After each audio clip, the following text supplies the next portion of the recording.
Hi everyone and welcome to Priority Holder. And today we'll be playing Blue-White Enchantifact in the Explorer format. Now you may be asking yourself, why would we want to play that? I mean, I can just direct you to All That Glitters. This card's just so much fun. I love this card. Enchanted creature gets +1/+1 for each artifact and or enchantment you control.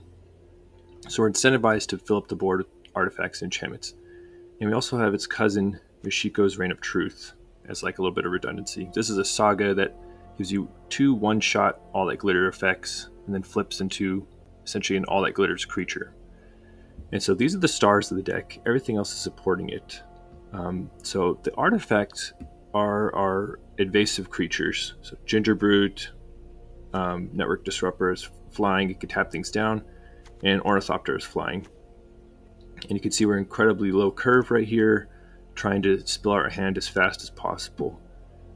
We do have some non-artifact, non-enchantment spells. Those are like our protection cards. So Karametra's Blessing can shield enchanted or enchantment creatures. God's Willing can give protection from colors. And the other creature in that, or the other card in that vein is Alseid of Life's Bounty, which is on the enchantment plan and the protection plan.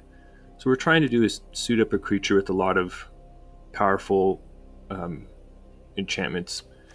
Along those lines, we also have 4 Curious Obsession, 4 Combat Research to enhance the artifact and enchantment count and also draw some cards.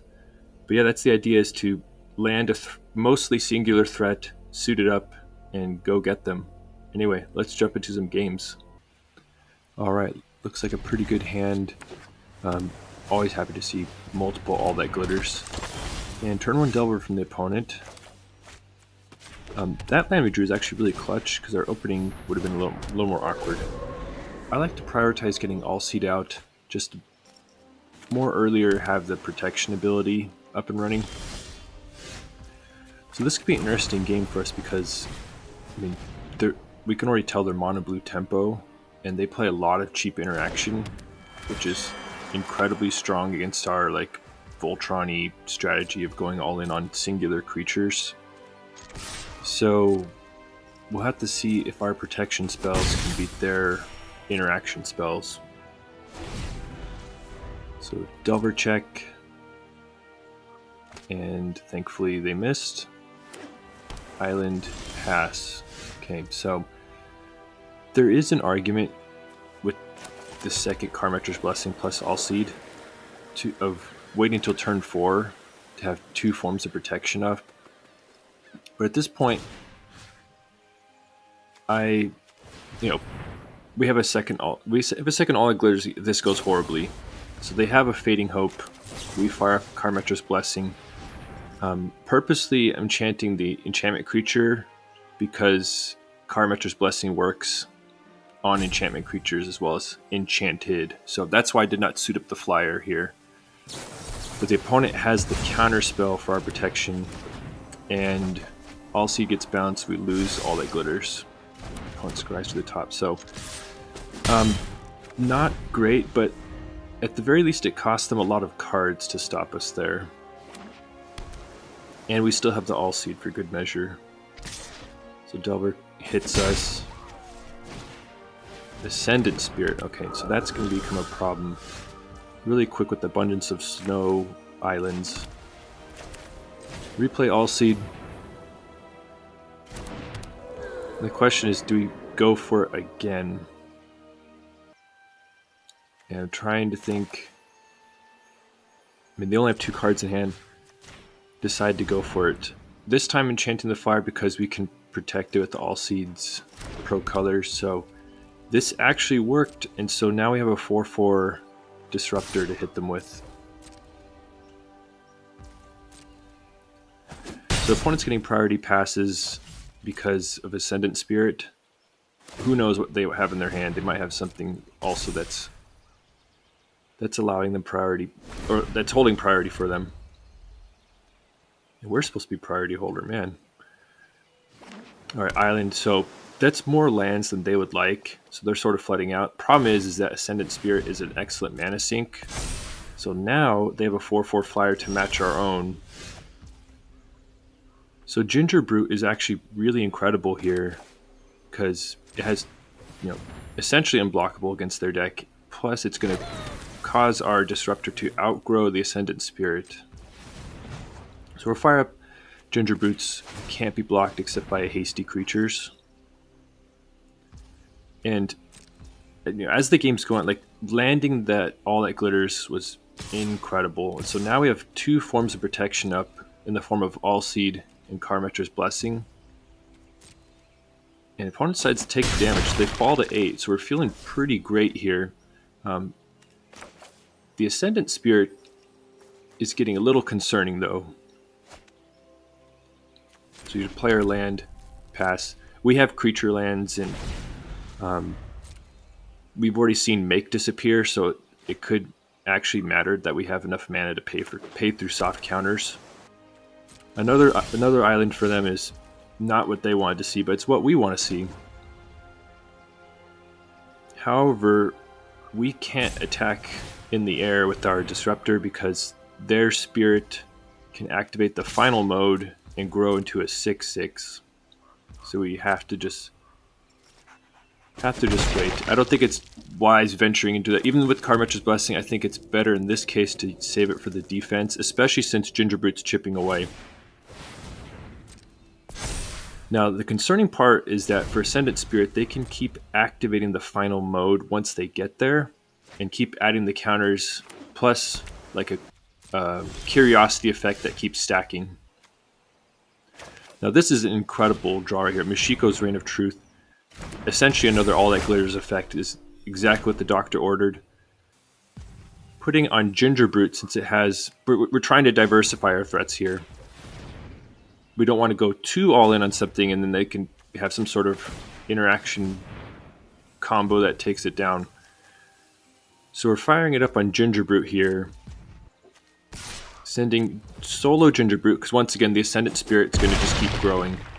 So the opponent falls to 1, and we're feeling pretty great here with Karametra's Blessing and Alseid. Like, it doesn't seem like there's any way they can stop us. Poor Delver just cannot flip. Another island like cannot be what they're hoping for. So Curious Obsession. Now they have a 9/9 Spirit.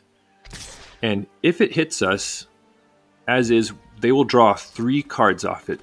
So this is an easy chump block here. Even though it seems weird, we do not want them drawing any cards.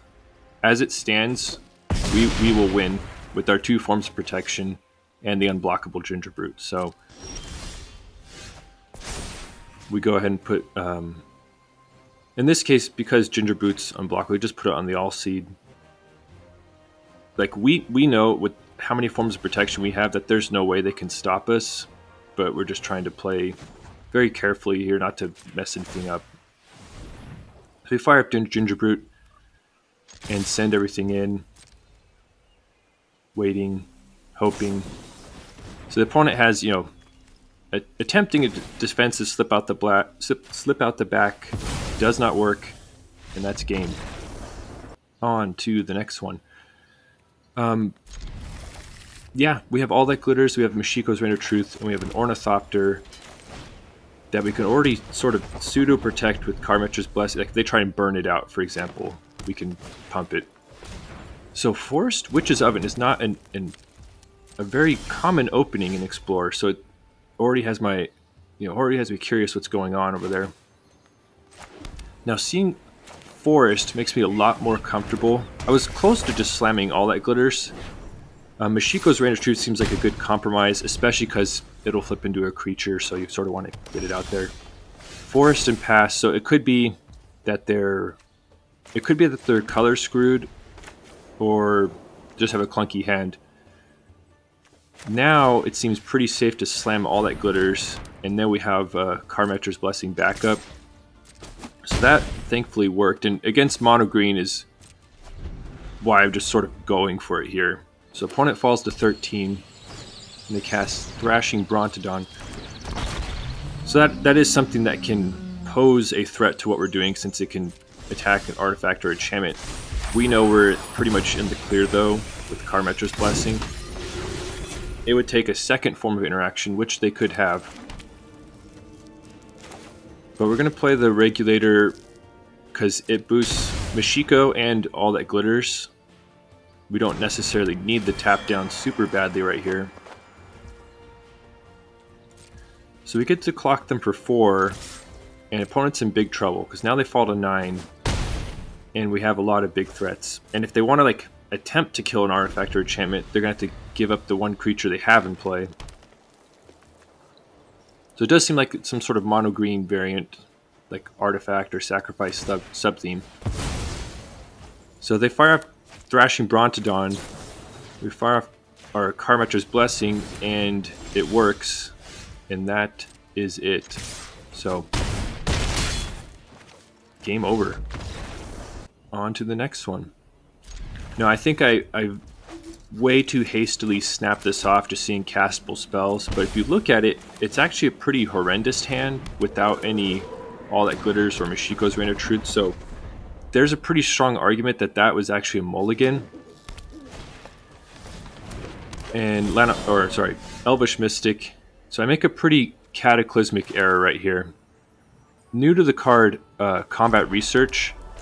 In my mind, I was thinking of it as the Curious Obsession. And so I throw it. So basically, it's required to deal combat damage, and I toss it on Ornithopter. And you could just see me in horror realizing what I've just done. So that's really horrendous because Ornithopter currently can't deal combat damage. So trying to remedy it, my mistake, I spew off Karametra's Blessing to try and, desperately draw something. We hit a land. Anyway, that was a pretty horrendous mistake. You'll see pretty soon that it ultimately wouldn't have mattered a lot. So there's a couple things. It was the mulligan choice, and it was spewing off the Combat Research right there. I don't think we would have been able to win this game either way, but those were inexcusable plays right there. Now we're trying our best. We're swinging in with the 1/1 Gingerbrute, and our Ornithopter's just sitting there like a dummy, playing Alseid. We're just hoping for the best here, but expecting the worst. And we're going to see if the opponent drops the bomb or not. So it's basically past the point of no return right here. We needed an All That Glitters or Michiko's Reign of Truth earlier to start trying to gain some life to combat the onslaught that's coming our way. But you're at least getting to see what happens when Elves goes unchecked. So I'm moving here to triple speed because I'm hanging in a little bit to try, clear quests or just due diligence. But the opponent has the War Master pump, and yes, we're mega dead. On to the next one. So this looks better. We have an All That Glitters effect in hand. We have a Combat Research and creatures that actually have power. Once again, leading with Alseid. I like to get that, protection ability onto the battlefield as soon as possible. Plus the lifelink doesn't hurt. Our opponent foretells something. And we see black among their colors, which puts us on alert for removal spells. So we fire off Gingerbrute and go ahead and stick Combat Research on it.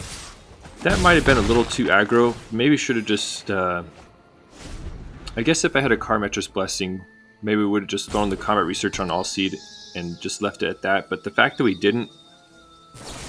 Maybe, I don't know, maybe it was a little too aggressive, but opponent gets the 2-for-1 with Eliminate. And then here we are again. What to do?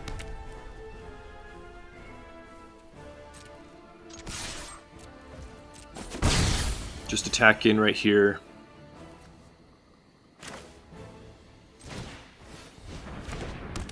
I'm trying to figure out how to handle it. Decide just to empty our hand right here as much as possible to really have it more juicy, All That Glitters. Plus, we'll have way more protection mana open with double Alseid. So that was the thought. Some of the earlier plays are a little suspect. And then very surprising, we see Titan's Nest. This is an enchantment that effectively gives their spells Delve as long as they're not X spells. That's like the condition. So very unexpected. I have not played against this kind of deck before. This is the first time. But feeling pretty great. Curious Obsession there is an amazing draw because we throw it on Ornithopter, which will draw some cards, and it'll juice up all that glitters. It does bring us down to just one layer of protection, but it puts them to 7. Just seemed like a really high upside move right there. But there is the risk of going down to just one layer of protections against things. So Thirst for Meaning will not only dig them, but help juice up their graveyard for delving something. And honestly, I was feeling pretty great at this point because we can give Ornithopter protection from whatever blocker they might have and basically clock them and kill them. The opponent starts the delving process right here with the graveyard they just stocked up and wondering what could be going on, and it's Alrund's Epiphany. So not great, but the opponent still has to dig themselves out of this hole. But that is a great way to start it right there. So Titan's Nest sort of surveil thing goes off with pitcher land. They start delving again, and strategic planning is interesting because it actually generates mana with the Titan's Nest out. So that's just like an awesome tool for this deck. But the delving starts again, and I'm just like, this can't be happening. This, please no. And it is another Alrund's Epiphany. So you'll see me pivoting into triple speed here for these extra turn actions.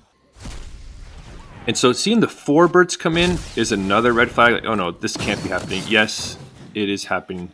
The 3rd Alrund's Epiphany. So, I mean, that is fortunate from the opponent, but their deck is designed to dig for them with strategic plannings. Like all these card draw things that dump things into the graveyard. That's the intent, is to fire off extra turn spells. So, opponent finds Heartless Act.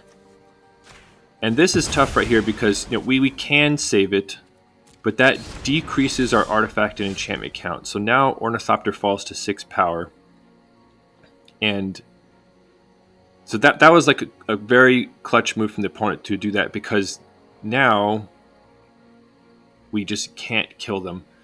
I spent some time here trying to math it out, see if there's any way for it to work. There just isn't, because we could, in theory, give Ornithopter Pro Blue and Gingerbrute pseudo unblockable, but however that's not 7 damage, because if we give Ornithopter Pro Blue, then our Curious Obsession falls off. So Curious Obsession is contributing 1 power from itself and 1 power from all that glitters. So you could see me agonizing here, like crunching the numbers, trying to figure out what to do.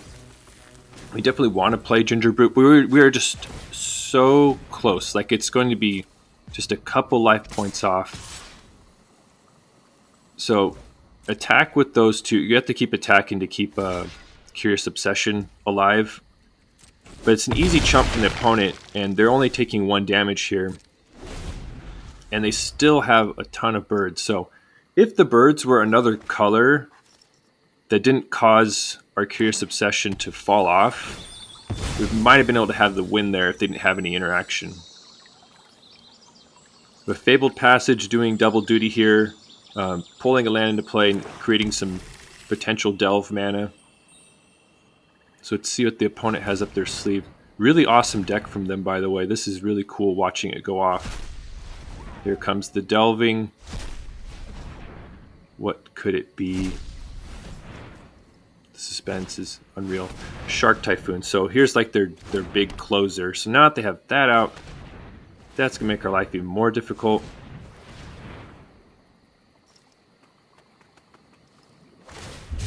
Alright, so cycling Triome.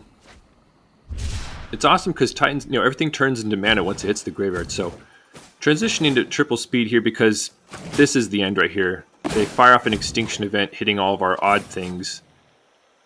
I hang on, but we're super dead. I was just hoping for some miracle. We do have like a God's Willing, so we would need like another All That Glitters effect. Anyway, we just didn't get there, and that was it. But that was a really cool and interesting game, though. Now, keeping with the theme of sketchy keeps, we keep this one, Lander, and it's a tap land, so, and of course we're playing mono red. That's not going to give us any breathing room. But we had so many 1-mana plays. We had Ornithopter. I figured there was enough upside if we hit a second land. So we hit a second land, but it's another tap land in this scenario. So opponent already has Soul Scour Mage that's a little buffed up. The best we could do is throw out Alseid, play our tap land, and just pray at this point. So our creatures survive, but Kumano's Saga flips, so that's a 2/2 haste. And they send in definite no blocks. We want to keep our artifact and enchantment count really high. Grim Lavamancer, pass. Okay, what to do? So definitely we're going to just play Ornithopter. Like, do we play combat research on something? I'm not going to stick it on Ornithopter again. Learned that lesson the hard way. I mean, we love... So the thing... I love playing All That Glitters and Michiko's Reign of Truth. The way you beat mono red is you suit up a lifelinker that outgrows their burn. It's a little more difficult with the Soul Scour Mage because they can sort of shrink it down again. So you got to choose the right window. They most likely have like removal spells up right now. So like this doesn't seem like the time to slam All That Glitters. We have to resolve it. Like that is the only way we win. So we play a second lifelinker and our Ornithopter and just pass. We just need like some more lands to be able to hold up some protection for All That Glitters. Okay, his opponent fires off a shock. And once again, we need to keep our artifact and enchantment count high, and we want as many life linkers as possible against them. We're just going to hammer our life total. So we fire off God's Willing, really hoping there isn't like a second shock in hand. And if they have it, they decide not to use it. So we're definitely scrying the land number 3 to the top, because that allows us to play All That Glitters and have protection up. So that being able to resolve that was really, really great. So shields are down, so Wizard's Lightning cuts down one of our lifelinkers, and they have a Bioshino Pyromancer to ding us. And then they swing in for 7 damage, which we'll happily no-block. But we got our land. We know shields are down from the opponent, so now we don't even have to hold up Karametra's Blessing anymore for our target. So we're going to fire off All That Glitters and fire off Combat Research to juice up All That Glitters. And so now, yeah, the opponent's seen enough. Alright, so that was Blue-White Enchantifact in the Explorer format. And we did alright. We went 3-2. Some fun games in the mix. Yeah, I just love All That Glitters, Michiko's Reign of Truth.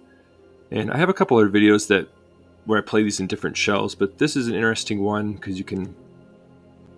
I don't know, you can throw in the Curious Obsession Combat Research plan, so still not entirely sure how I feel about Combat Research. The fact that it won't give any of our creatures a status boost is sort of upsetting.